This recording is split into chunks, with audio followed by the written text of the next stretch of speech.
Bonjour, bonsoir, ça dépend à l'heure dans laquelle vous nous suivez en ce programme où nous voulons parler d'un sujet aussi important et c'est une analyse que nous voudrions faire à propos de cette polémique qui circule dans les réseaux sociaux et parmi les youtubeurs concernant le remariage du pasteur Marcelo.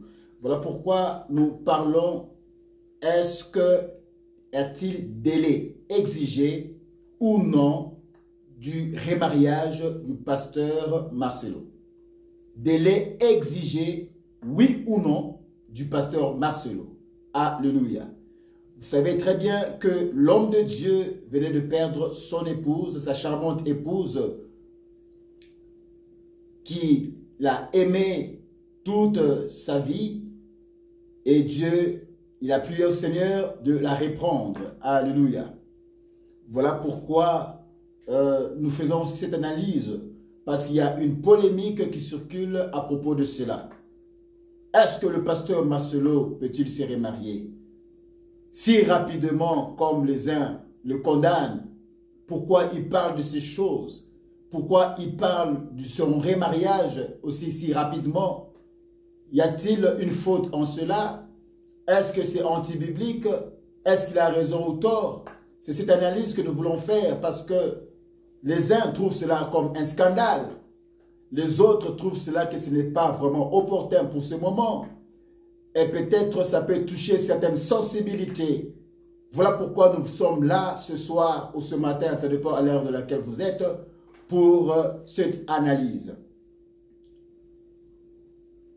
Délai, oui ou non, du mariage, du remariage du pasteur Marcelo. Alléluia.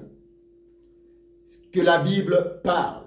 C'est pourquoi nous voulons aborder ce sujet avec les Écritures. Est-ce que le pasteur Marcelo peut se remarier ou pas? Est-ce que le pasteur Marcelo, quand il se remarie, c'est rapidement ou pas? Y a-t-il un délai à cela? Est-ce que la Bible émet un délai pour un homme qui a perdu son épouse afin qu'il puisse se remarier?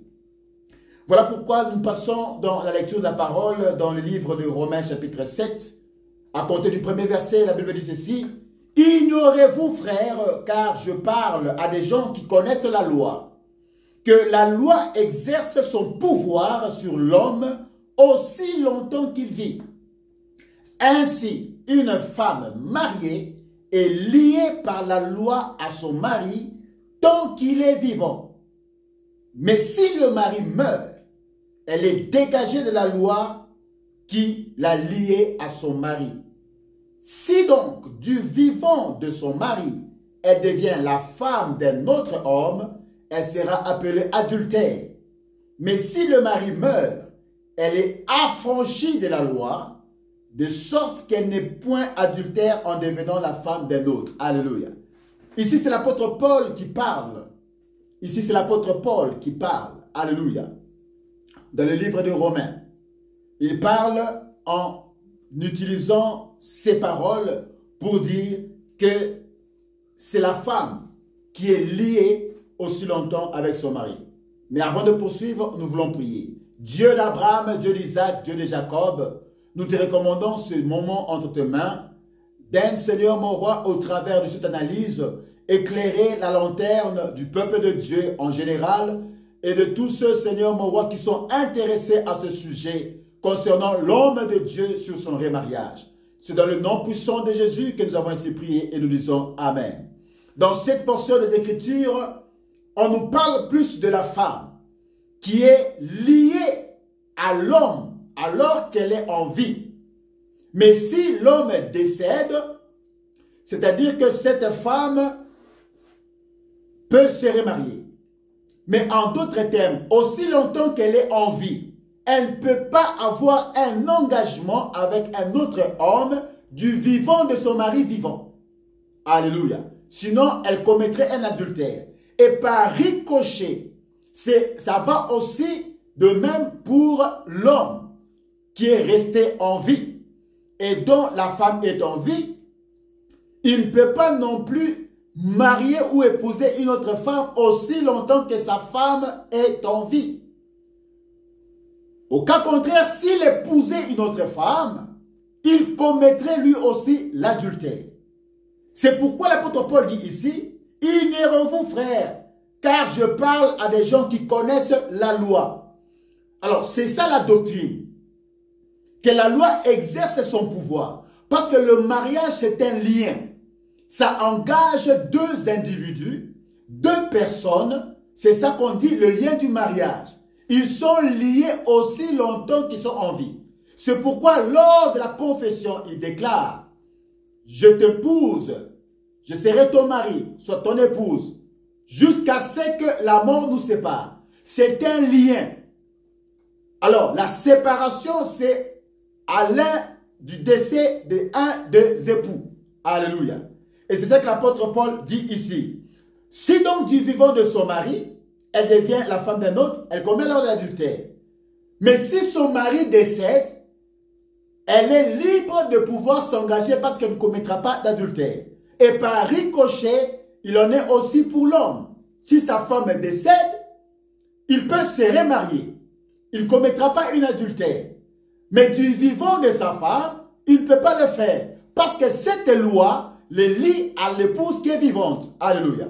Et un deuxième passage dans 1 Corinthiens chapitre 7, versets 39 à 40. 1 Corinthiens 7, 39 à 40. Qu'est-ce que la Bible nous dit? Que la Bible parle? La Bible dit ici, une femme est liée aussi longtemps que son mari est vivant. Mais si le mari meurt, elle est libre de se marier à qui elle veut. Seulement que ce soit dans le Seigneur. Elle est plus heureuse néanmoins si elle demeure comme elle est suivant mon avis.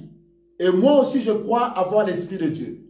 Ici aussi l'apôtre Paul parle plus de la femme. En disant qu'une femme est liée aussi longtemps que son mari est vivant. Elle est liée à cet homme aussi longtemps que son mari est vivant. Mais dès lors que le mari décède, cette loi qu'il engageait au mari automatiquement tombe. Alléluia. C'est pourquoi on dit, si le mari meurt, elle est libre à l'instant automatiquement de se marier à qui elle veut. Et par ricochet, il en est aussi de l'homme. Il est lié aussi longtemps que son épouse est vivante. Mais dès lors que son épouse décède, le mari est dégagé de ce lien. C'est-à-dire qu'il est maintenant libre de se marier avec une autre femme. Et la question qu'on se pose, y a-t-il un délai selon la doctrine qu'on nous a dit ici? Quand est-ce que l'homme ou la femme peut-il se remarier ou pas? Il n'y a pas de délai à cela. À ma connaissance, et quand nous lisons la parole, on n'a pas émis un délai. Donc, aussitôt que l'homme ou la femme décède, ils sont désengagés de cette loi du lien du mariage. Automatiquement, cette loi tombe. Et l'homme devient libre. De même, la femme devient libre d'épouser quelqu'un d'autre ou l'homme d'épouser une autre femme. Alléluia. Et en cela, il n'y a pas de délai. On n'a pas émis de délai. Y a-t-il un délai à cela? On n'a pas dit.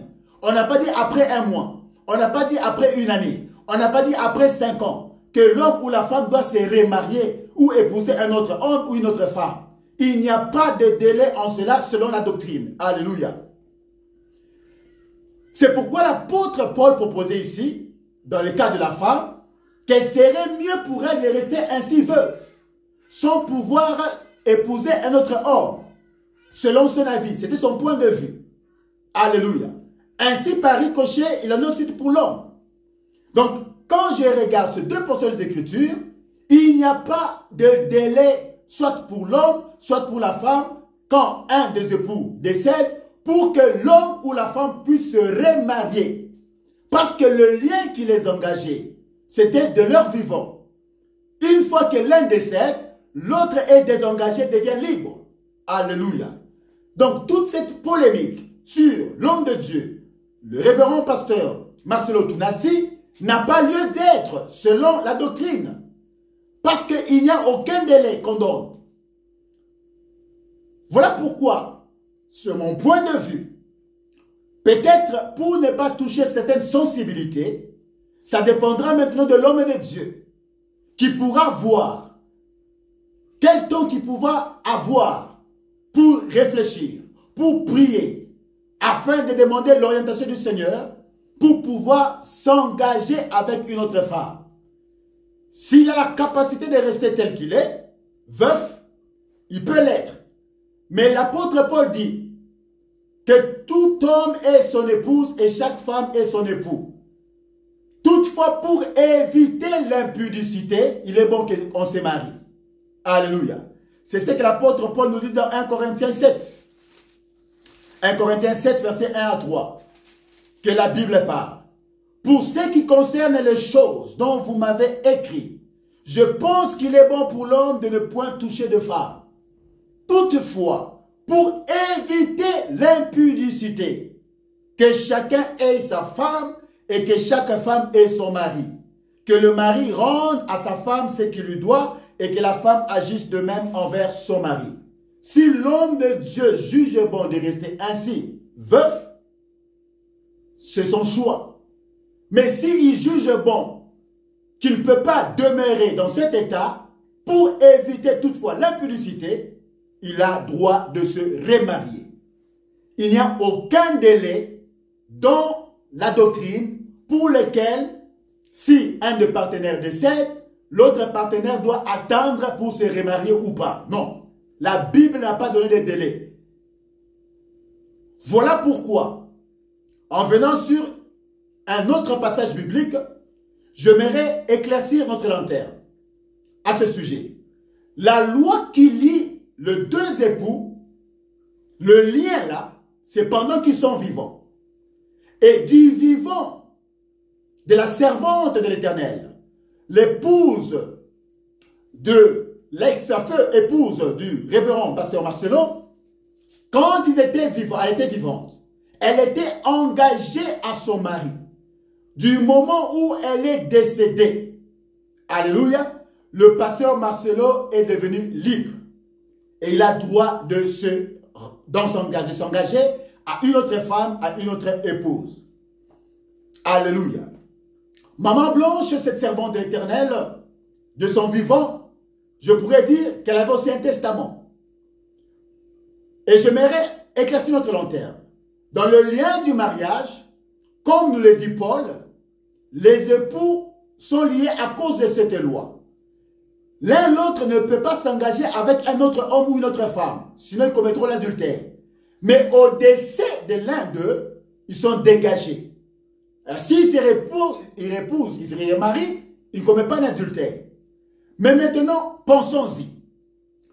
Du vivant de la défunte épouse du pasteur Marcelo Tounassi, sa belle épouse charmante, de son vivant, je pourrais dire qu'elle avait aussi un testament. Et que le pasteur Marcelo avait aussi un testament. Aussi longtemps que tous les deux couples étaient vivants, ce testament, en dehors de la loi qui les liait au mariage, le testament n'avait aucun pouvoir aussi longtemps l'un des époux était vivant. Mais une fois que l'un des époux décède, le testament qu'avait la charmante épouse du pasteur Marcelo entre maintenant cette fois-là en vigueur. Alléluia. C'est pourquoi l'apôtre Paul nous dit dans Hébreux chapitre 9 exactement ceci. Car là où il y a un testament, il est nécessaire que la mort du testataire soit constatée. Je suppose, du vivant de maman Blanche, elle savait qu'elle allait mourir. Elle sentait venir sa mort. Certainement, elle avait un testament. Et son testament était, chérie, je sais que je vais m'en aller. Je sens venir que Dieu veut me rappeler. Et son testament pouvait dire, si je décède, tu es libre de te marier. Aussi longtemps qu'elle était en vie, ce testament n'avait pas de force parce que la testatrice était vivante. Mais une fois qu'elle est décédée, c'est alors que ce testament entre en vigueur pour permettre au pasteur Marcelo de se remarier avec une autre femme.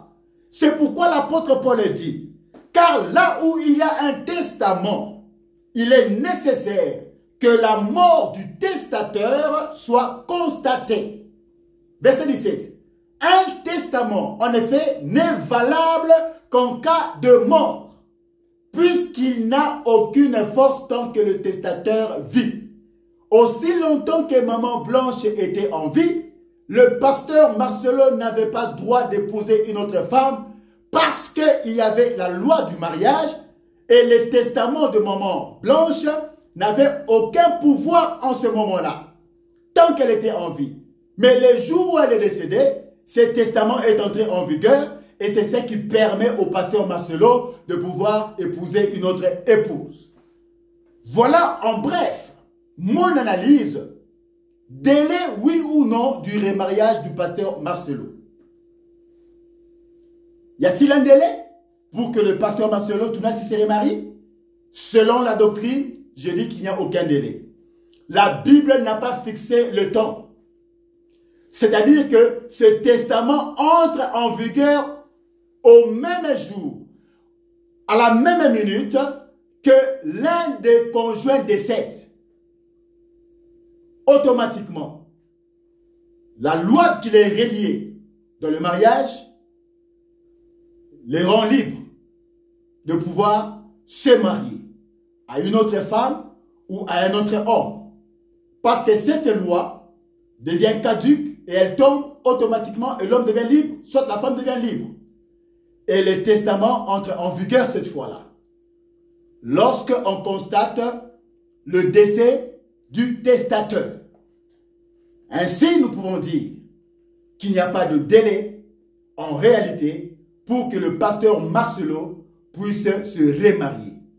Du point de vue de la doctrine, il n'y a aucun délai. Il n'y a pas de mois, il n'y a pas d'année. Ça dépend du choix de l'homme de Dieu, selon sa conviction, selon la méditation qu'il aura, l'orientation du Seigneur qu'il aura pour prendre une décision. S'il trouve qu'il ne sera pas capable de demeurer veuf, la loi ne lui interdit pas. La doctrine ne lui interdit pas de se pouvoir se remarier. Et il n'y a aucun délai à cela. Mais pour des convenances personnelles, il peut prendre du temps. Ça dépend de lui. Pour des fois ne pas toucher certaines sensibilités, que ce soit de la belle famille ou des environnants. Alléluia. C'est pourquoi toute la polémique qui se trouve sur la toile, sur le remariage du pasteur Marcelo, n'a pas lieu d'être parce que dans la doctrine, il n'y a pas de délai pour qu'un homme ou une femme qui a perdu son épouse ou son époux puisse se remarier. Voilà l'analyse que nous avons tenu pouvoir apporter pour éclairer notre lanterne.